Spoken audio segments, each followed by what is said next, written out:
আজকে আমরা বিকেল বিকেল দুজনে রেডি হয়ে চলে গেছিলাম একটু কৃষ্ণনগর। কৃষ্ণনগর যাওয়ার উদ্দেশ্য ছিল শপিং করা। না, না, আমার জন্য না। আজকে আমার ওনার জন্য শপিং করার প্রয়োজন ছিল।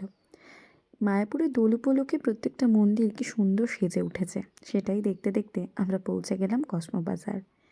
এই কসমো বাজারে আমরা এর আগে বহুবার এসেছি শপিং করতে। বেশ ভালো কালেকশন।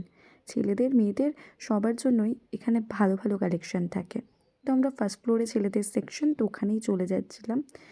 প্রথমেই আমরা চলে গেছিলাম টি শার্টের পার্টটায়। টি শার্ট না, এখানে বেশ অনেক রকম হিউজ কালেকশন ছিল বলতে পারো। অনি না নিজের জন্য কিছুই কিনতে চায় না। মানে আমার মনে হয় প্রত্যেকটা ছেলেই এরকম হয়। তারা তাদের কাছের মানুষের মানে পছন্দের খাবার, পছন্দের ড্রেস সব কিছু কিনে দিতে পারে। ইভেন কিনে দেয়ও, কিন্তু তাদের নিজেদের বেলায় তারা হয়ে যায় প্রচণ্ড সঞ্চয়ী। তখন মনে হয় না থাক, আছে, চলে যাবে এরকম। তো ধরে বেঁধে ওকে আজকে নিয়ে এসেছি। তারপর ও বলল, তুইও কিছু দেখ, যদি পছন্দ হয় নিয়ে নিস। তো আমি তো দেখতে শুরু করলাম, কিন্তু আমার খুব একটা কিছু ভালো লাগেনি।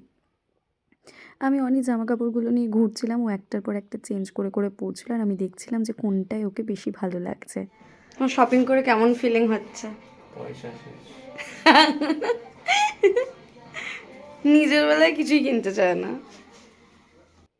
বেচারার খুব দুঃখ হয়েছে যে শপিং করে ওর পকেট শেষ, মানে খালি হয়ে যাচ্ছে। তারপর আমরা বিলিং কাউন্টারে চলে আসি, আর বিল করে 2 ব্যাগ ভর্তি জামা কাপড় নিয়ে আমরা বেরিয়ে পড়ি একদম মিওমা মোড়ের উদ্দেশ্যে। কসমো বাজারের সামনেই মিওমা মোড়। তো আমার তো মানে আমি তো মিওমা মোড়ের ফ্যান বলতে পারো। এখানকার খাবার আমার প্রচণ্ড পছন্দের। তো এখানে এসে দুটো চিকেন 65 আর পেস্ট্রি খেয়ে আমরা বাড়ির জন্য নিয়ে নিলাম। আর তারপর এই যে মাথায় মুকুট পরে আবার বাড়ির উদ্দেশ্যে রওনা দিলাম। এই শপিং ডেগুলো না আমার খুব ভালো লাগে।